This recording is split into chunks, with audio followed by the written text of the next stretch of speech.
Hey guys, it's your girl Aisha, aka Geek XX Chic, and I am back with another reaction to Fullmetal Alchemist. I know, it's been forever. I've been meaning to get back to this, but you know, just vacations and other shows I need to finish up, and it's just been unfortunately pushed to the back burner, but I am back. I'm ready to jump back into this. We are only on episode 4, and there's so many, I know. Anyways, episode 4, which is called An Alchemist's Anguish. The last episode I watched was The City of Heresy. It was all about that alchemist that had a fake Philosopher's Stone. He was using it to mislead people through false belief. And of course, the Ulrich brothers came in and they just dismantled all of that. We got to learn a little bit more about how they became alchemists and what drove Edward in particular to becoming a state alchemist, and what drives him so hard to keep looking for the Philosopher's Stone. So we ended with that episode with them heading to another alchemist that had had some success in some forms of human transmutation. And that's basically where we are jumping in, I believe. So without further ado, let's get into this episode and then we'll chat about it later. Okay? Boop. Damn, that moon's big.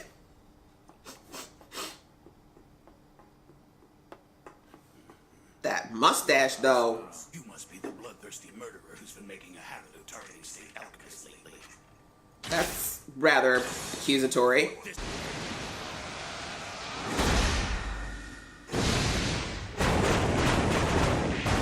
Impressive. You're fast. Try this. I was about to say, you should be worried when someone doesn't seem worried by your alchemy. That wasn't so difficult. Oh, see. Rule number 1, don't gloat. Actually, rule number 1 is don't monologue. Rule number 2, don't gloat. Okay, well, he's all the way dead. Major, you watch yourself. For all we know, you could be the next one he comes after. Right? He seems to have a thing against mustaches. Master Sergeant Fury, how's the radio? Oh my god! Seen better days. I think I'm gonna have to replace it. Guys, this character reminds me... Nice. Hey, He reminds me of the character on MASH. man, this house is huge.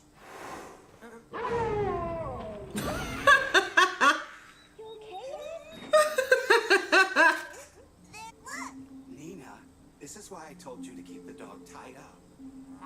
That's not a dog, that is a small horse. I can't say for sure if it's going to be of any use to you or not. But why don't you go ahead and take a look at the laboratory? Why is your lab with iron doors and have Satan on the handles? What? Quite a catch, these two. A couple of prodigies. Anyone who picks like their glasses like that all the time, they're usually evil. Don't like him.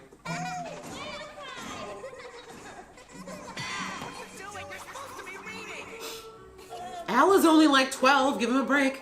Well, you bested me twice, Doc. Playtime is over.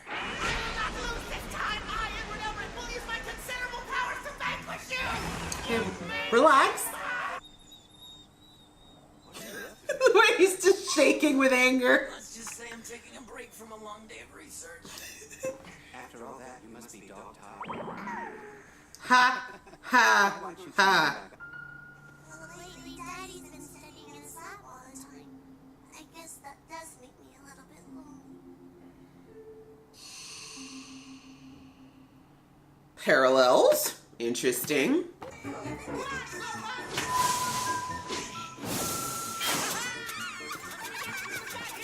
That's actually a little terrifying and dangerous for a small child.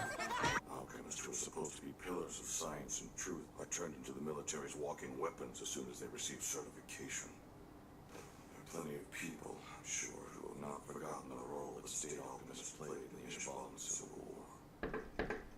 Interesting. I've got an idea. Do you want to play with Dad tomorrow? Really? Yeah.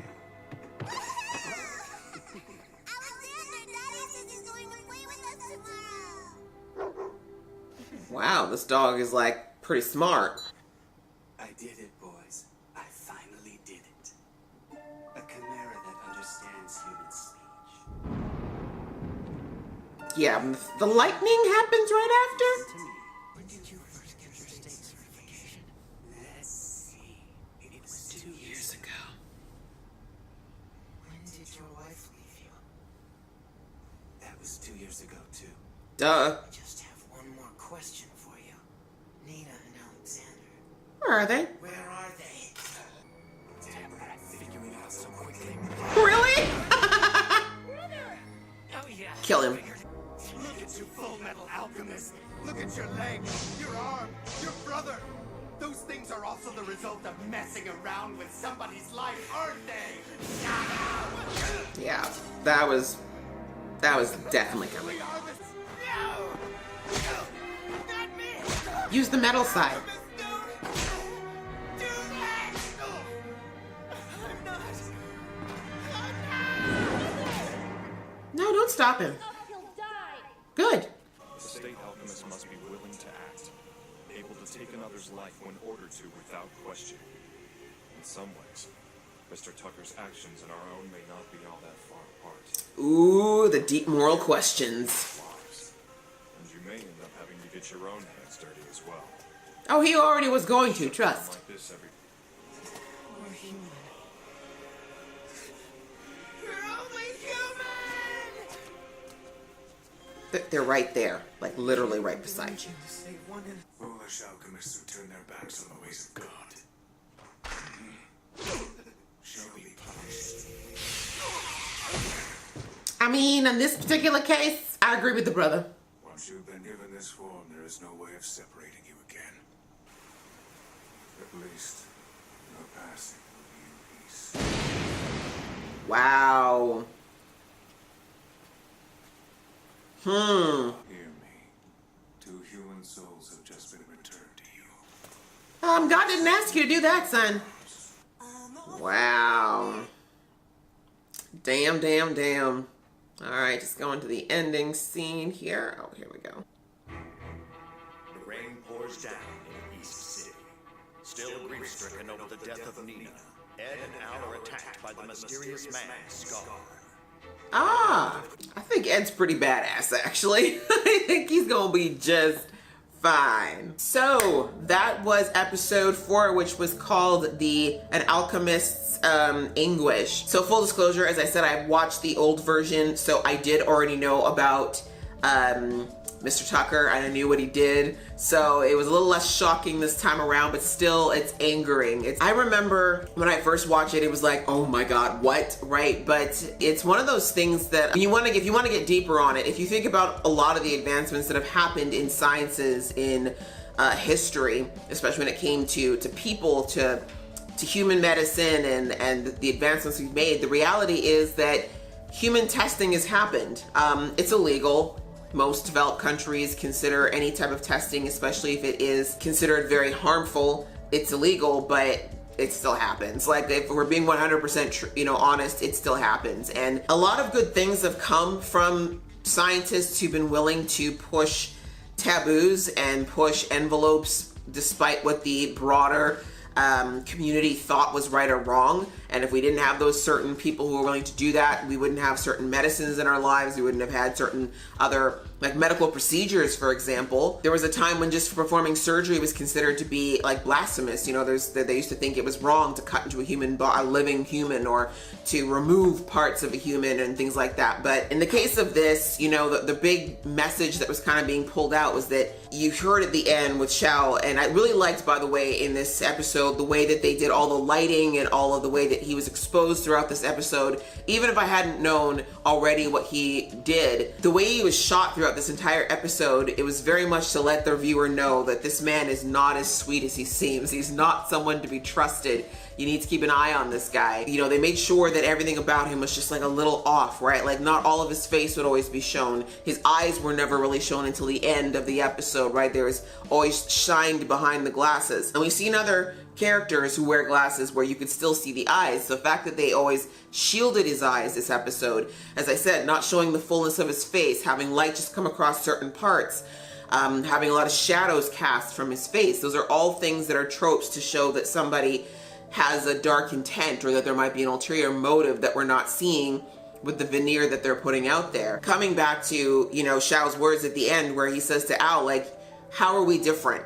You sacrificed everything to get your mother back, including like your brother no longer is material in this world and you lost 2 parts of your body. How are you different than me who decided to do this to my wife and child for the furtherment of science, at least in his mind? And so it was brought out again, of course, by the commander, whose name's just escaped me right now, but he said the same thing. He's like, you know, as state alchemists, we make hard calls every day. We hurt people with our abilities. Like, are we really that different?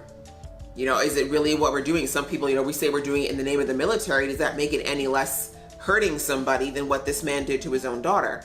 So of course the big taboo in this particular situation comes in that who would do that to their child? Who would condemn their child to being part of an animal? Like, that just seems like a very cruel thing to do. But in his mind, he clearly thought that he was doing what was best for his family, best for his own progression. He just really didn't see how he was so much different than Ed and what he was doing in his passion to become a state alchemist. And of course, he also tied a really crazy unnecessary importance to being a state alchemist. Yeah, this episode is like a lot of them in this show do. It really kind of kicks off a deeper discussion and a deeper thought process about a lot of the things in this world, about, you know, if something is done in the name of medicine versus someone doing it on their own, is one worse than the other? Is one wrong when another one isn't? So that's what this whole episode was, that anguish that's being discussed. It's something that both Ed and Al have to really think about going forward. And that's what, you know, the commander told him at the end. He's like, you're going to come across this. You're going to come across alchemists that are going to be using alchemy in a way that might actually go against what you believe to be morally right, but that doesn't necessarily mean that they're wrong, right? It just might be different than what you know.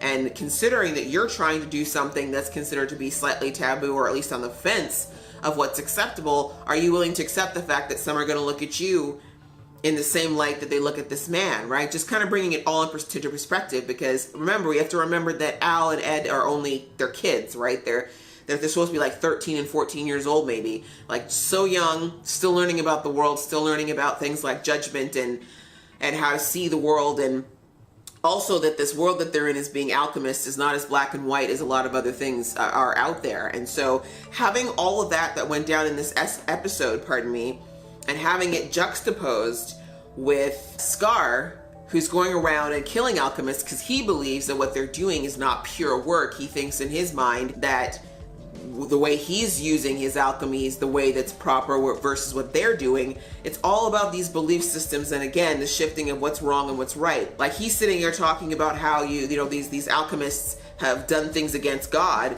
Well, last time I checked, almost every religion out there that believes in some form of God condemns killing someone, yet he's going around killing alchemists and saying it's God's work, right? So it's, you know, because he feels like his way is just, does it make what the other alchemists doing unjust, and vice versa? So I love it.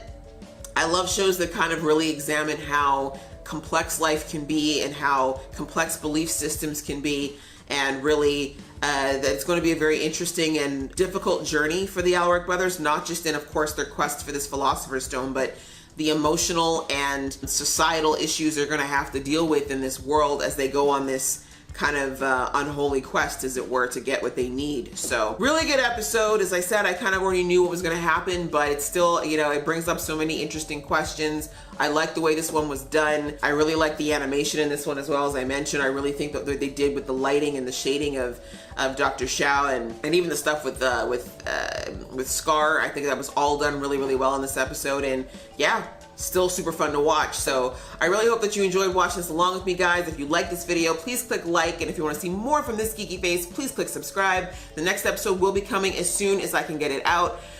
Thank you so much for your patience on this one, guys. So until next time, see ya.